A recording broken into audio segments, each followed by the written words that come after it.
warahmatullahi wabarakatuh. Selamat siang, salam sejahtera untuk kita semua. Om Swastiastu, Namo Buddhaya, salam kebajikan. Yang saya hormati Bapak Susandi, SPD MPD, selaku dosen Bahasa Indonesia, mahasiswa tingkat 1, Prodi D3 Teknologi Bangdara, Politeknik Kesehatan Kemenkes Malang, serta teman-teman saya yang saya banggakan. Alhamdulillah, puji dan syukur kita panjatkan kehadirat Allah Subhanahu wa Ta'ala atas semua nikmat dan karunia-Nya, sehingga kita masih dalam keadaan sehat walafiat. Pada kesempatan kali ini, perkenankanlah saya, Nova Safitri Ramadhani, dari kelas 1A, untuk menyampaikan pidato yang berjudul Potensi Daerah Malang. Malang ialah kota yang terletak di Jawa Timur dan merupakan kota kedua terbesar di Jawa Timur. Malang terkenal karena apelnya. Malang bukan hanya daerah yang berbentuk kota, tetapi juga berbentuk kabupaten. Banyak sekali hal menarik yang terdapat di Malang, baik dalam hal pariwisata, industri, pendidikan, dan juga budaya. Mari kita ulas satu persatu potensi yang dimiliki oleh kota ini. Kota Malang sebagai pariwisata, dengan potensi alam yang dimiliki oleh Kota Malang, yaitu pemandangan alam yang elok serta hawa yang sejuk, teduh dan asri, serta bangunan-bangunan kuno peninggalan Belanda. Kota Malang layak menjadi tujuan wisata bagi wisatawan dalam maupun luar negeri. Berbagai pilihan tempat perbelanjaan, baik yang bersifat tradisional maupun modern, yang tersebar di berbagai penjuru kota, sangat menunjang Kota Malang sebagai kota pariwisata. Perkembangan pusat-pusat perbelanjaan modern ini seiring dengan perkembangan kawasan rumah yang melaju dengan pesat, seakan tidak ada lagi lahan yang tersisa di Kota Malang. Di era otonomi daerah dan era globalisasi saat ini, upaya pembangunan di segala bidang yang telah dilaksanakan merupakan sebuah langkah peningkatan citra, posisi, dan peran Kota Malang dalam pencaturan hubungan antar kota, antar provinsi, maupun antar bangsa.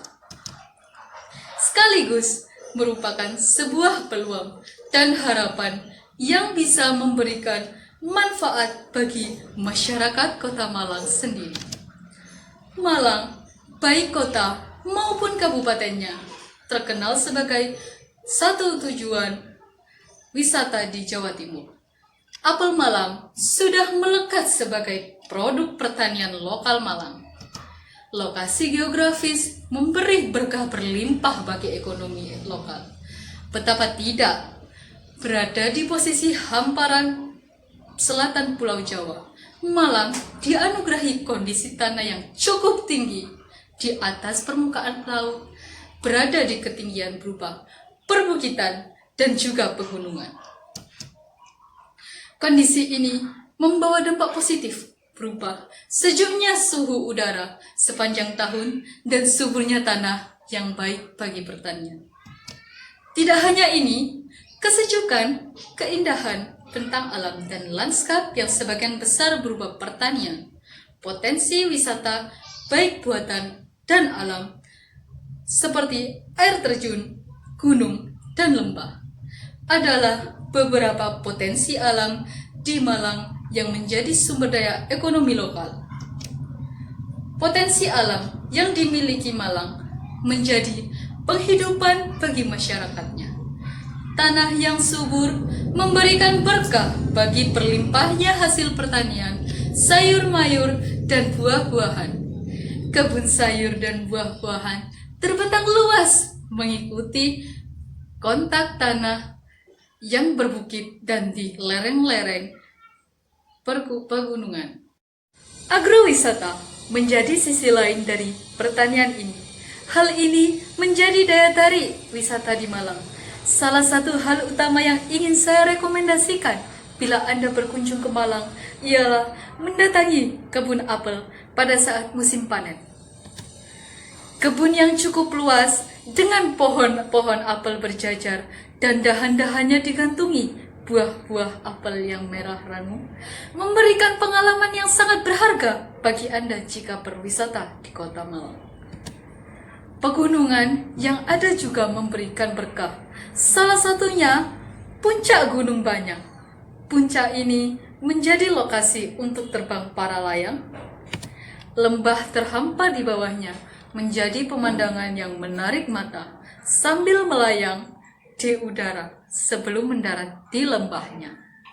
Belum lagi air terjunnya yang menjulang tinggi, bernama air terjun Coban Rondo yang memperkuat potensi alam Malang. Perkembangan semua potensi alam ini menjadi sumber daya ekonomi bagi masyarakat Malang. Pengunjung yang datang membawa pemasukan untuk pemerintah dan masyarakat lokal. Tentunya, infrastruktur harus dipelihara dan terus dikembangkan supaya pengunjung merasakan kenyamanan dalam menikmati alam di Malang dan supaya potensi alamnya ini terus menjadi sumber daya ekonomi bagi Malang. Kota Malang juga dikenal sebagai kota pendidikan. Upaya yang dilaksanakan adalah dengan menciptakan visi dan misi pendidikan Kota Malang, menjalin mitra dengan lembaga perguruan tinggi, baik dalam bidang pengkajian, pengembangan ilmu pengetahuan dan teknologi, maupun dalam pengembangan kualitas Kota Malang pada umumnya. Kota Malang dipenuhi oleh sekolah, perguruan tinggi, lembaga pendidikan non-formal, ataupun tempat kursus, serta sejumlah pondok pesantren. Selain itu, juga dilengkapi dengan fasilitas penunjang yang cukup memadai, seperti tempat pemondokan, toko buku, supermarket, plaza, pusat pelayanan kesehatan masyarakat, serta fasilitas penunjang lainnya. Yang tak kalah penting ialah adanya angkutan umum yang tersedia di penjuru kota. Dan perlu diketahui, Kota Malang sendiri mempunyai 25 jalur transportasi umum yang menghubungkan 3 terminal yang ada di Kota Malang, yaitu Terminal Arjosari, Terminal Gadang, dan yang terakhir ialah Terminal Landung Sari. Kota Malang juga terdapat tempat sarana yang merupakan sarana apresiasi budaya Jawa Timur, yaitu Taman Krida Budaya Jawa Timur. Di tempat ini sering ditampilkan aneka budaya khas Jawa Timur seperti ludruk, ketoprak, wayang orang, wayang kulit, reog, kuda lumping, serta sendra tari. Saat ini bertambah kesenian baru yang semakin berkembang pesat di Kota Malang, yaitu kesenian bantengan. Kesenian ini merupakan hasil dari kreativitas dan inovasi masyarakat asli Kota Malang. Sejak dahulu, sebenarnya kesenian ini sudah dikenal oleh masyarakat Malang. Namun, baru sekaranglah bantengan lebih dikenal oleh masyarakat. Tidak hanya masyarakat lokal, namun juga sampai luar daerah, bahkan mancanegara. Cukup menarik bukan potensi yang ada di Kota Malang ini? Maka dari itu, saya mengajak Anda semua berkunjung ke Kota Malang dan menyaksikan sendiri keindahannya. Demikian pidato singkat yang dapat saya sampaikan. Mohon maaf apabila ada kesalahan dan kata-kata yang kurang berkenan. Mohon maaf juga apabila terdapat informasi yang salah. Semoga apa yang saya sampaikan ini bermanfaat bagi kita semua. Sekian dan terima kasih. Wassalamualaikum warahmatullahi wabarakatuh.